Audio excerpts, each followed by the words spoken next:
Hello and welcome everyone. Thank you very much for tuning into Anfield Road TV. Just going to be a short live stream tonight, everyone. Obviously, in relation to Antonio Conte, more or less getting the sack this week. I wanted to gauge your thoughts and opinions.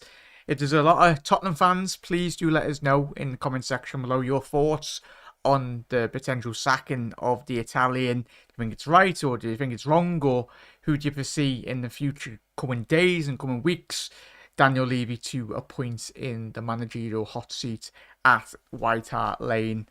But yeah, it's going to be interesting. In terms of, well, it's not White Hart Lane now, the brand new stadium, the Spurs' brand new complex. But if you are watching live, do get your comments in, or if you are watching on the repeat, make sure you are smashing that like button as well. Massively does help out the YouTube algorithm gods as well. But yeah, we'll go to first and foremost Tottenham. From a neutral, in terms of when I analyse Tottenham, and especially since I've been watching football, it's obviously like so Robbie Keane, the Berbatovs. Obviously, Harry Kane is a legendary player, and whether he stays at Tottenham or whether he moves to another club in England, tries to win trophies, that's one thing that was always labelled at Steven Gerrard in relation to his career. Of course, he won everything apart from obviously the Premier League trophy at Liverpool, but he retired a Liverpool legend and the rest is history, as they say. But there was always that talk of would Gerrard move to the likes of obviously Chelsea at that time when he was linked with Jose Mourinho, and but he never had. Well, he kind of slightly did have his head turned, but he seen some sense, and obviously the people around him said no, to stay at Liverpool. And that's going to be the question going into this summer for Harry Kane, whether he wants to, of course, retire, even though he already is, as I said at the top of the show. He is a Tottenham Hotspur legend, and he will go down. And he's a top goal scorer, as we all know. Obviously beating the record, I think it was the last couple of weeks anyway. And yeah, but it's the ambitions of the player, the ambitions of the board, the lacklustre. Well, they've had great managers in recent seasons, as we know. At Tottenham Hotspur, you've had Jose Mourinho, Antonio Conte now, obviously Micho Pochettino also in the managerial hot seat in recent seasons, and it's not really materialised for some strange, bizarre reason. Whether that be the infrastructural problems in terms of not getting the right players. That's a massive point, and I will dive into that in a little second. And we'll analyse, obviously, the key differences to why Conte has thrived at certain clubs, i.e. Chelsea winning the league, obviously winning the Scudetto with Inter Milan not too long ago as well. And the mark contrast in reality in terms of the playing, the squad, in all honesty. The squads that Tottenham have got at the minute is very much reflectant on their position in the league as well. But big up their chat. Big up to every single one of yous. Big up Mark. Unusual sacking. Not doing too bad. And that's the thing, innit, Mark? Hopefully we do get quite a couple of Tottenham fans in here tonight anyway. If we don't, but if you are watching on the repeat, just let us know. Because for me, as an outside point of view, I was still very surprised that Tottenham was so high up in the league table, considering the performances they've had in recent times, in the last couple of months anyway. But just goes to show, for me, the remarkable job Conte was doing, in all honesty, given the lack of their quality within the team. I've mentioned Harry Kane. He speaks for himself. Romero, obviously off the back of a World Cup win, he is a player that you would very much build around your team, since he's probably been one of the most impressive signings I've seen, for me personally, coming to the Premier League. I didn't know a lot of him. Obviously, the Atalanta centre-half, I think he used to play for it anyway.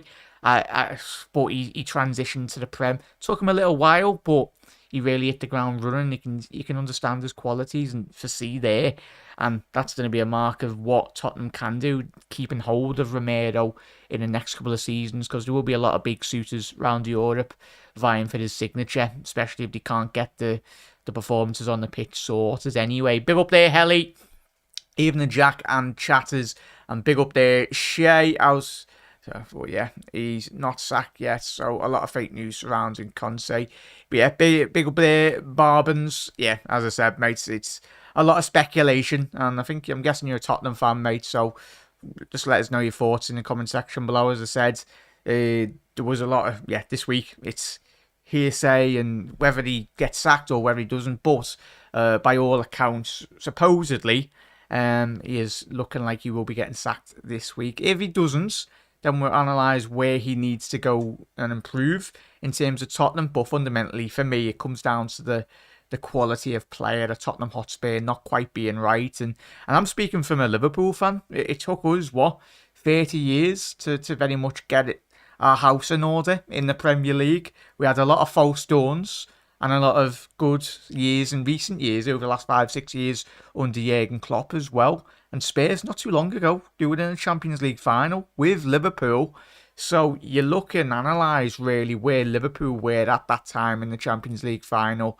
And then Tottenham. And then Tottenham just went from like there. I know Liverpool in the last 12 months, last 6 months, most importantly, we've kind of, our performances, of course, have dipped, in all honesty. But you would have thought Tottenham, when they were at that level, Pochettino, for me, I felt he was doing a good job. Obviously, the allure of Paris Saint-Germain.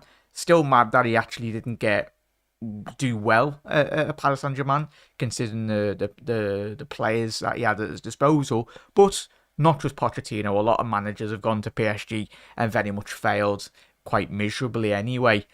But chat, let us know your thoughts in terms of if Conte is to get the sack this week.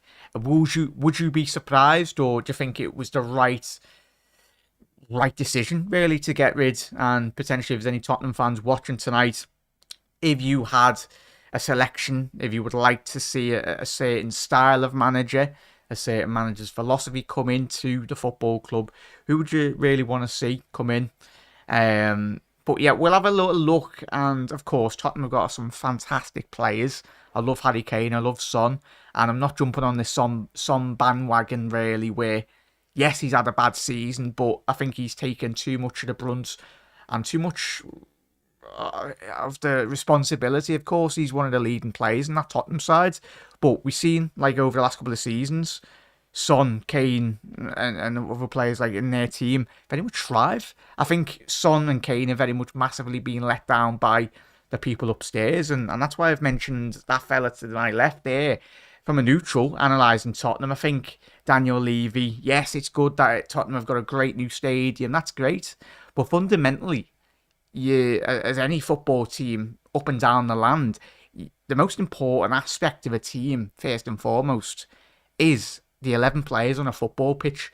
You improve the quality first and foremost. Doesn't matter, yes, your stadium might need redeveloping or keeping the upkeep in terms of keeping it sound and ready and up to the standards of Premier League football. But first and foremost, you get your house in order first in terms of the starting 11. You get the division first and foremost. Oh, it's the green screen, that was behind the scenes. But you get the division sorted from a football feeling point of view anyway, in all honesty. You get the manager's ethos, the philosophy, you implement that, but as is the modern era of football now, every football fan up and down the land, abroad and everywhere, we haven't got a lot of patience, and that's obviously not helped with social media in terms of the madness that is football. But there's that much money now not just, but most importantly in the Premier League. There's so much money. Everyone wants to be managing in the Premier League. Everyone wants to be playing in the Premier League. And it's mad. It is all mad. But we'll have a little look. I'll quickly bring up what we'll discuss tonight on tonight's episode. Just brought a little.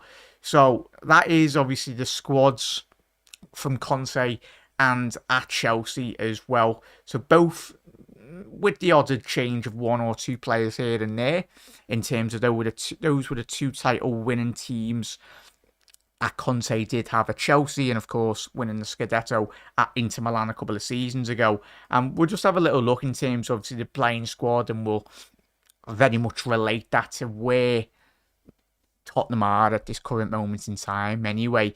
But big up there, Raymond. Big up chat, big up Shay, big up John. Hope you're all well, everyone, on this fine Wednesday night, everyone. Let me know what you've all been up to. Big up, Tom. How are we?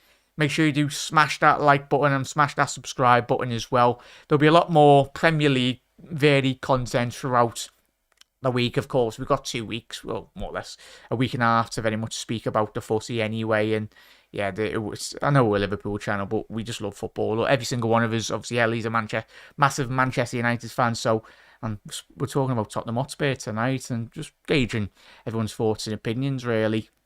Remember, good Jack, hope you are well. Steve, I messaged you after this, mate. As I said, apologies I didn't get back to you, mate. I've been quite busy with work, with uni work and everything, mate, so apologies.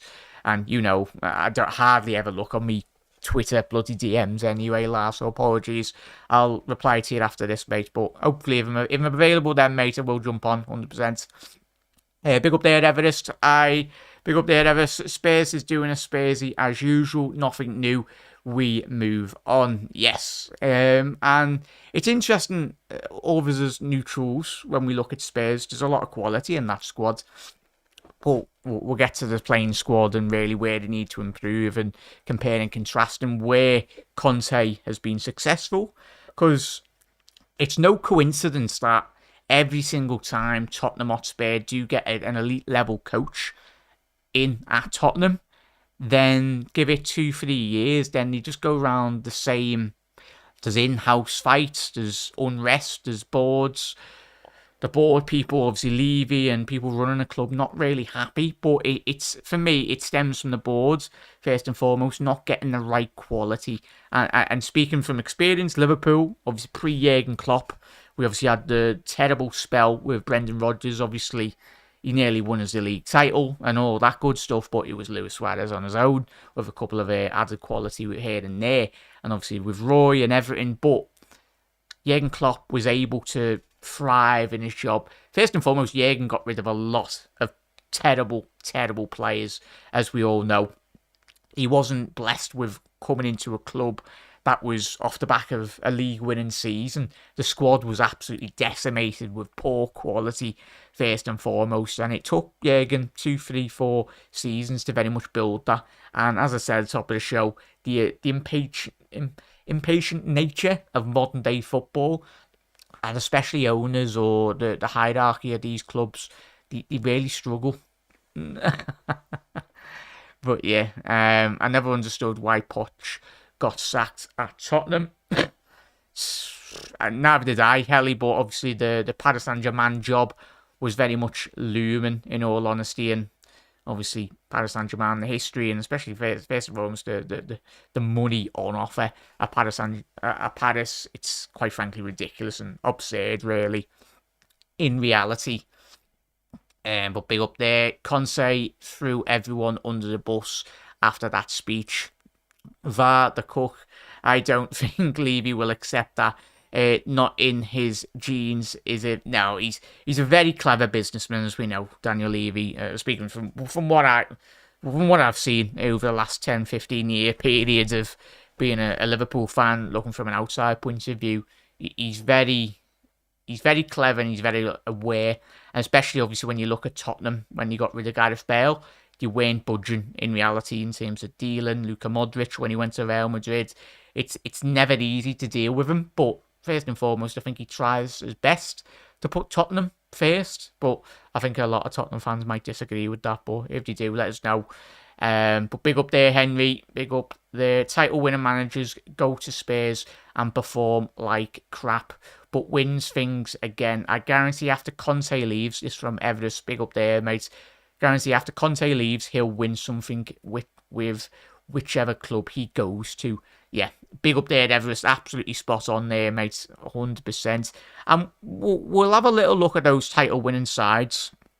Obviously, the Chelsea team that he did win. Obviously, there might be a couple of 1 or 2 players here and there that you would analyse the team and very much change. But when you look at that team, well, first we'll have a little look at the Chelsea team that he...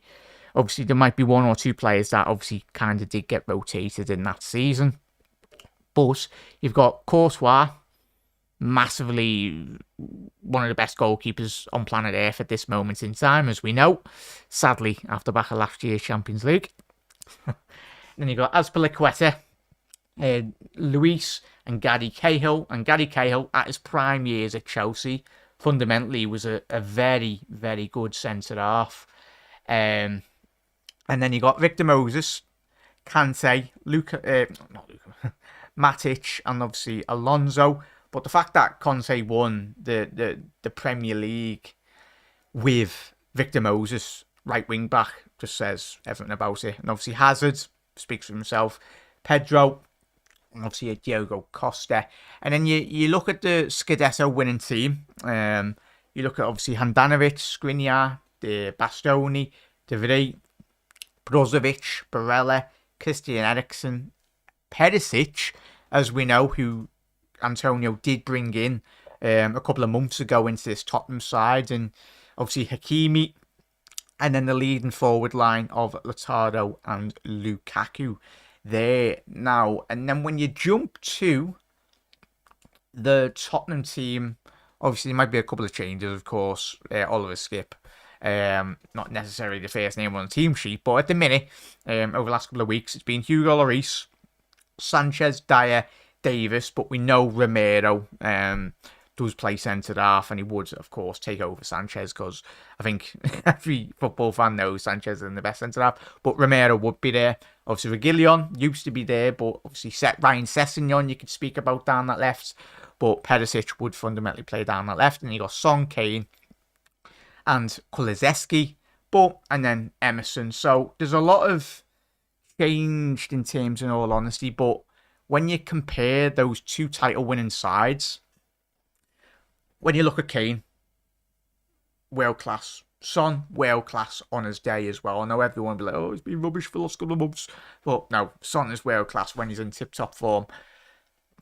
And then you look at Højbjerg, Oliver Skip, Porro, obviously the new full-back anyway. I think it's the wing-back areas. And fundamentally, when we just have a quick look at that now, chat, in terms of Conte, you look at Hakimi, you look at Victor Moses, Alonso, Perisic, Tottenham, well, Conte first and foremost, he very much thrives on his fullbacks. And I think that's been a massive, massive issue to why Tottenham have not been as successful under his tenure. Because you look at Ben Davies, not really, obviously he's been playing centre-half in recent seasons, but he has played left wing back, he's chopping and changing. Perisic, Sessegnon, you look at Sessegnon as a youngster, obviously he had that breakthrough season at Fulham a couple of years ago anyway. Since moving to Tottenham, not really materialised. But when you just look at that top, the Inter Milan, you've got Christian Eriksen at that time, Barella, Brozovic. Obviously you got Conte at his prime years, Nemanja Matic at that given time when Matic was very good. And you compare it with Højbjerg, Skip, Bentancur. No disrespect to those players, in all honesty, but there's a marked contrast in that given quality. Whether that's up to the board level, getting Conte the players, but it needs to improve that quality, and that's why I feel, and that's why we look at Liverpool's midfield as well, chat. From our point of view, Liverpool's midfield is absolutely shocking, and is one of the main reasons why Liverpool, especially this season, but in the big games, Liverpool fail to really just make that next step. But big up there, chat. Keep on getting your comments in. But big up there, Helly. Can I make an announcement?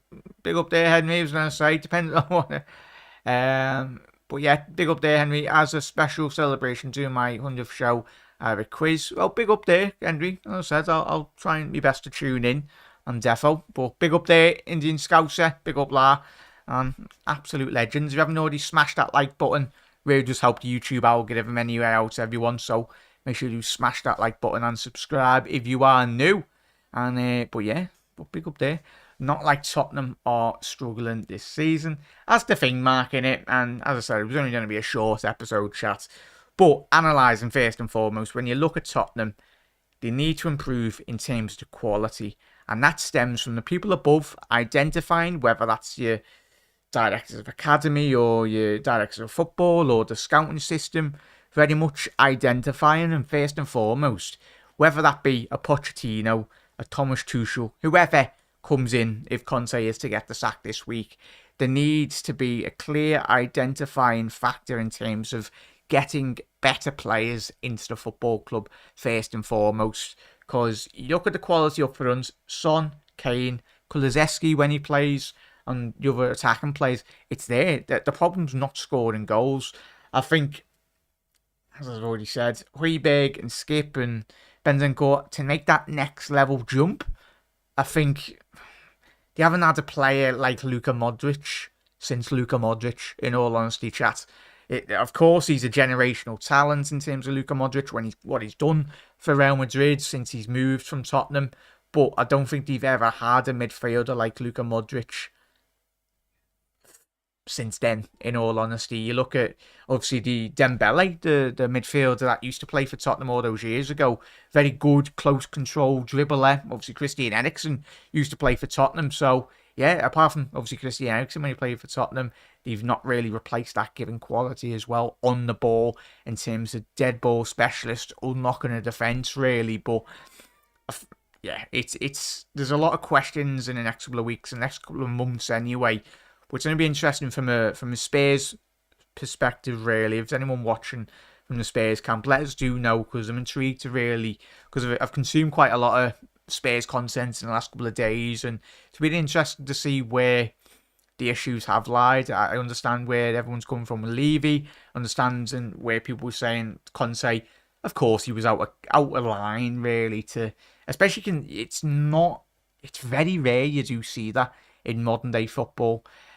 Even when Liverpool have been through a tricky spell, but you'd never see Jurgen Klopp publicly out his players. Maybe you might have a slight outburst, but to really go at everyone at Tottenham and everyone jokes about it being Spursy, but that's probably another show for another night in terms of the mentality of the football club.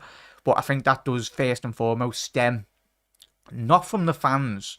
I think the fans have been absolutely fantastic with Tottenham in terms of getting into the new stadium, creating an atmosphere. I think first and foremost it comes from the board in terms of their willingness and first and foremost the neglect of getting the right players in and letting the good players go, and first and foremost not replacing that quality. As I mentioned, Luka Modric, Christian Eriksen leaving the club as well, and other players that have been at Tottenham. And especially, as I mentioned at the top of the show, if Spurs are to lose in the next couple of years Kane or Son, they need to replace them first and foremost with adequate quality, or if not, better quality. Because it's a very dangerous game. If Tottenham in the next couple of years are to lose Son or Kane, or even both of them, you do really struggle to see. Yes, Richarlison scored a couple of goals when he's come in, but he's not on a level. I get Richarlison's young, but you're talking it's on another stratosphere. In all honesty, there's no comparison with Richarlison and the other two lads that I've just mentioned. So it is interesting. But yeah, Russ, big up there, Russ. I'll be getting Russ on very soon, mate. Obviously, the Arsenal game is fastly approaching, Russ. But yeah, Russ, obviously being a massive Arsenal fan, you're enjoying it, mate. But yeah, Russ, as I keep on saying, and chat will keep on saying, big it up, boys. I've made up. You're absolutely flying. Just don't bottle it. Don't do what we've done in the past. But big up there, mate. Hope you had a good week as well. I know you'll be enjoying the news. Conte is back in Italy. He won't be coming back. Yeah, 100% there, Raymond. 100%. But as Bob S, Conte won't win if he goes to a lesser club than Tottenham. He demands endless funds. I think it's the modern era of football, though. Bob S, big up, mate. I think you're new round here as well. But it's the modern era of football. You look at Ants, big up there, Ants. Absolute legends. They need Brendan. Wouldn't put it past them, the Tottenham thing, but it's the modern era of football. You need funds to be successful. But, and especially the way in which they tried to force the Super League down our throats of every football fan up and down the country anyway, it is the sad reality where football is going, and that's where you are seeing the quality on the market is not as reflective as the fee. I think if you spent 50, 60 million, say 5, 10 years ago, it got you like a premium quality player, like a Figo. And obviously, when R9 was bought from Inter Milan anyway, and players like that. But of course, football's evolving week upon week, and the transfer fees will be getting higher and higher and higher. But, and that just goes to show when you are looking at clubs like Brighton, even if you're a neutral, I absolutely love what Brighton are doing, especially with Potter obviously going to Chelsea, and Potter will be getting sacked in a couple of months' time anyway. But obviously, De Zerbi coming in, replacing him for like quality, but it looks like Brighton have got a better coach than Potter, which if they have, and given on previous results this season, looks like he's very much evolved Brighton's level to another bloody level, which is big credit to Brighton's technical staff in terms of their recruitment, and that stems back to the recruitment as well, where Tottenham have been really poor. Prior to Jurgen Klopp coming into the football club, Liverpool was shocking in the transfer market. You look at the recruitment of and Leicester. When Leicester won the league, signing Riyad Mahrez, I think it was like 300, 500,000. Jamie Vardy for £1 million. The list goes on of that great squad at Leicester when they won the league. So, and obviously the main man Conte, as we've already spoke about tonight. So, it's where football is currently struggling, and really where clubs, they're all looking at the likes of Brighton and other clubs around Europe that are really getting it well. It's all right trying to copy it, but trying to do it from a week-to-week basis. I think that's where a lot of clubs are really struggling, in all honesty. But big up there, Matthias. Evening, I have a question. Why is a team like Tottenham, who is arguably one of the best stacked attacking teams-wise in the Premier League, always hiring defensive-minded managers like Conte and Mourinho? And that, Matthias, absolutely spot-on question there, mate. Matthias, what's your thinking round the question that you've just asked? Really interested. It's a fantastic question. So, chat, just let us know what Matthias' question there. For me, I don't know, and that goes to the infrastructural problems really made from the board. Because as we just mentioned with Brighton, with the appointments of Potter previously, all those years ago, and then obviously bringing in, and obviously the new, I've just mentioned his name, but the fellow that we've got in, De Zerbi, yeah. Talking about too many bloody managers, but De Zerbi that they currently got, it was very much like for like in terms of the ethos and the way in which they wanted to play. But Matthias, that's a fantastic question, and I think that'd be an amazing question to ask the board, Daniel Levy. As you mentioned, Matthias, you look at Jose Mourinho, Conte, obviously the ex-Wolves manager, completely forgot his name anyway, but they had him. He was kind of defensive 3-5 back system. And apart from obviously Mauricio Pochettino, I think that's where they've got their best success in recent seasons. As I said at the top of the show, you had Liverpool and Tottenham Champions League finalists not that long ago. And then Liverpool was still on a ride in terms of their progression as a football club. And then as soon as Tottenham got to that final, they, of course, went down a couple of levels, really. But it just stems, for me, Matthias, great question, mate. I'd just say the board, first and foremost. The lack of clear planning, first and foremost. And, of course, the lack of clear vision. Because, as we said, everyone wants to manage in the Premier League. I think you look at the top elite level players, they all want to play in the Prem. It used to be La Liga in terms of when Real Madrid and Barcelona were at the pinnacle of their game. Of course, Real Madrid are doing well in the Champions League anyway, as they always do.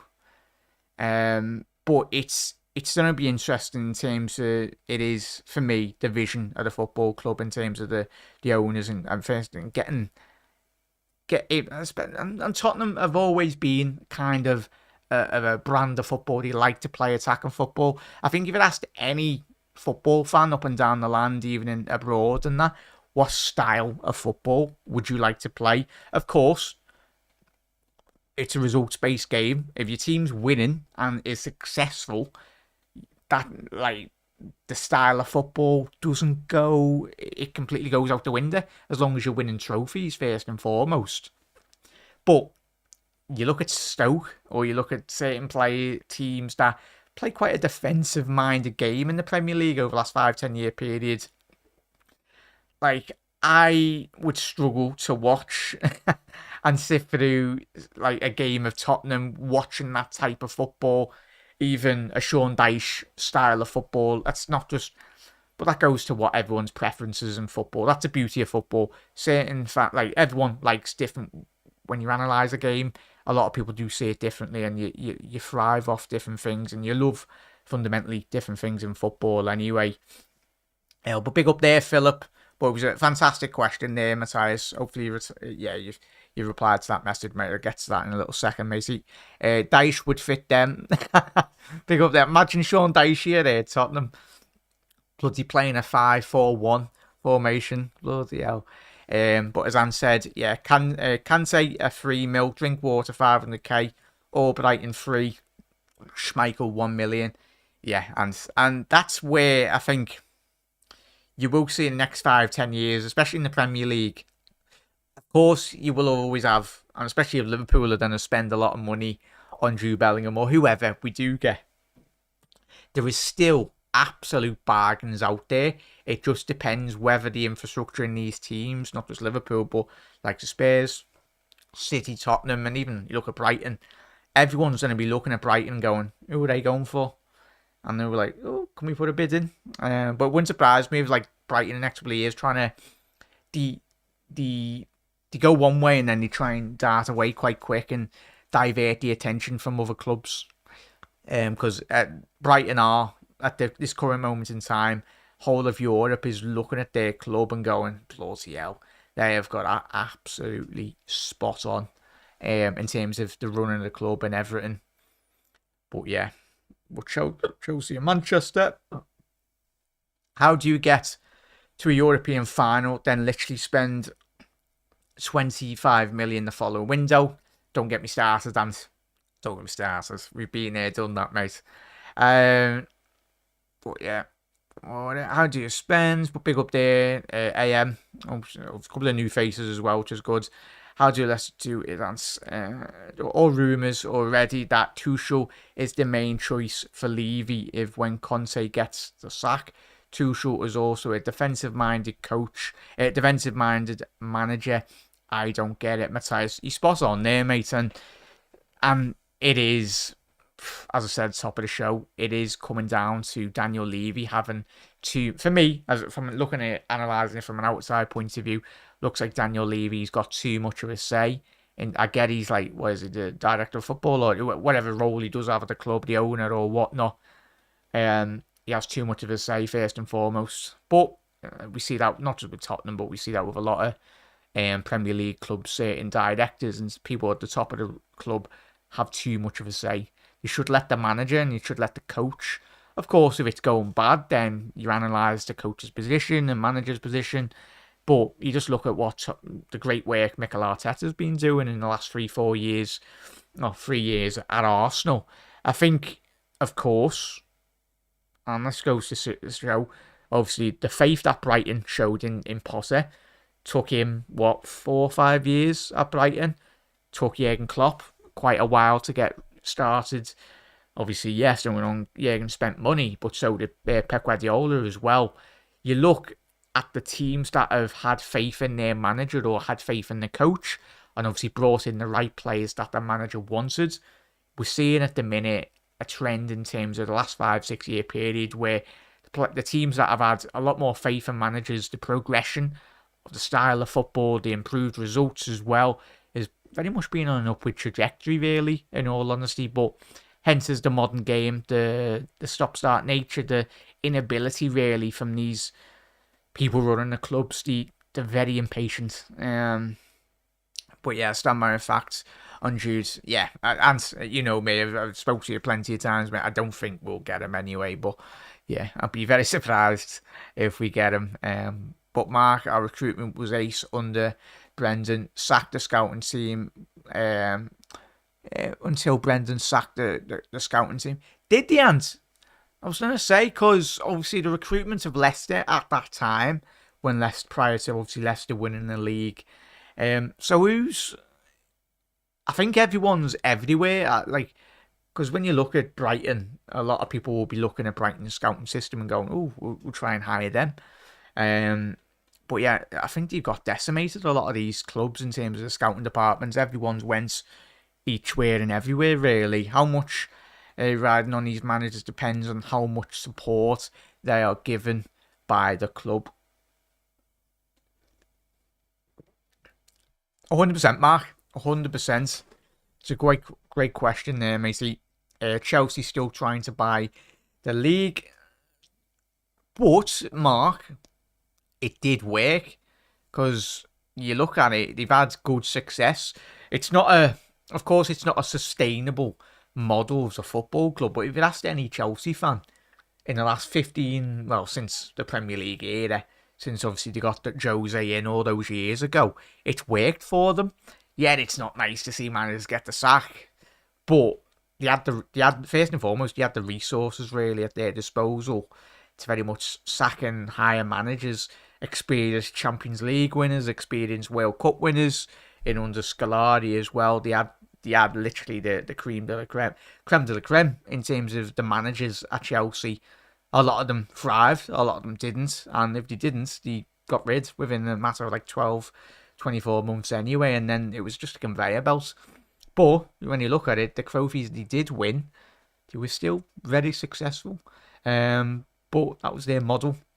I'm a West Ham fan. Big up there, I'm a West Ham fan. Moyes out. I would love to have Pep.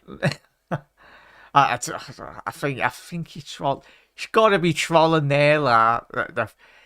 At West Ham, you need a proper manager, and hence is the sustainability at the elite level in the Premier League. I think you do look at what Crystal Palace have done, chat, what's your thoughts? The fact that, I think there was a video that I seen yesterday, I think it was about Vincent Kompany, just talking about how well Crystal Palace were doing under Vieira. Yes, the 3 points above the relegation zone, but Vincent Kompany spoke about it yesterday, saying that they massively overachieved anyway. But yeah, Pep Linders isn't a first choice manager anyway. He's an assistant, but as I said, you'd be taking a massive risk. And for me, he's not ready at all at any elite level. I think he's an assistant manager at best.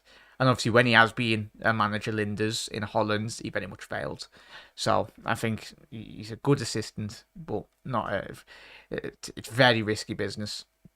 If they were to get an appointed at West Ham, mate, But yeah, one Carrick, I suppose Carrick, he's done a fantastic job at Middlesbrough. You only have to look at this philosophy in which he's implemented. It's such a short time. You do look at Carrick, you look at Xavi Alonso, only just recently being appointed at Bayer Leverkusen. This week he had a very good win against Bayern Munich. I think it was a 2-1 win. So yeah, there's obviously look at Vincent Kompany at Burnley. There's a whole host of young, talented coaches out there. It's just whether especially the managers in the Premier League, like the hierarchy of any Premier League side, is willing to give these coaches, the young coaches, the possibility and first and foremost the resources. And the most important thing, the most important word is time. Because as we know, as we spoke about tonight, not a lot of owners don't have enough time. And obviously it's great to get your perspective in here, mate, in terms of a Leicester fan. And who would you like to see in terms of your football club? Because we got AM in here. He's a massive West Ham fan. Disappointing season, first and foremost, and it's a disappointing season for Leicester as well. So there's a lot of opportunities for your teams to bring in the right manager, but it has to be the right appointment, especially because it could. All of us, I know I'm a neutral, but I'm more or less getting more enjoyment of seeing the teams below me. Not that we're not that far off. Anyway, those teams, But yeah, in terms of the points total, but there's so many points up for grabs, and is it from 12th to 20th? There's literally like 3 points in between it, so it's gonna be interesting. Julian Stephen, but yeah, fan pressure is a major blow to managers rebuilding, 100%. Carrick needs time at Borough. Worst thing he would do is move at the minute. But yeah, Pep not really ready. Yeah. I think Marky's a very long time. A very long way away, in all honesty, mate. But chats, as I said, it's been an absolutely fantastic live stream. As I said, it was only going to be a little short one. Just wanted to gauge your thoughts and opinions, and I'll definitely get you on soon this week, mate. Obviously, we'll do a Premier League show and all that. But chat, it's been a great show. Just talking about Tottenham, talking about Premier League in general. But if you are new around here, make sure you hit that subscribe button down below. Drop a like on the video as well if you haven't already done so. Massively helps out the YouTube algorithm. And yeah, have a fantastic rest of your Wednesday night, everyone. We'll be back live tomorrow for another live stream in terms of probably talking about Premier League stuff as well. Yeah. But yeah, big up there, and big up Mark, big up AM, big up Helly as well. As Helly said there, the fingers as well, in my humble opinion, a great manager name with success in other leagues doesn't guarantee you success in the Premier League. Extremely competitive in comparison to other leagues, and that's absolutely spot on there, Helly. Absolutely spot on, and couldn't have really said it any better. And but yeah, we go chat if you want to gauge your thoughts and opinions. You've got any shows that you'd like us to talk about, whether that be managerial sackings, the merry-go-rounds in the Premier League. But yeah, big up there, Mark, as well. Big up, Helly. But thanks, guys. But as I said, a massive thank you to every single one of you, and we will be back live tomorrow at 7 p.m. GMT. So if you don't get your notifications, we're live on the channel at 7. But everyone, have a lovely rest of your night. We'll see you tomorrow at 7. And yeah, see you later. Have a lovely rest of your night, everyone. A massive thank you to all of you for tuning in.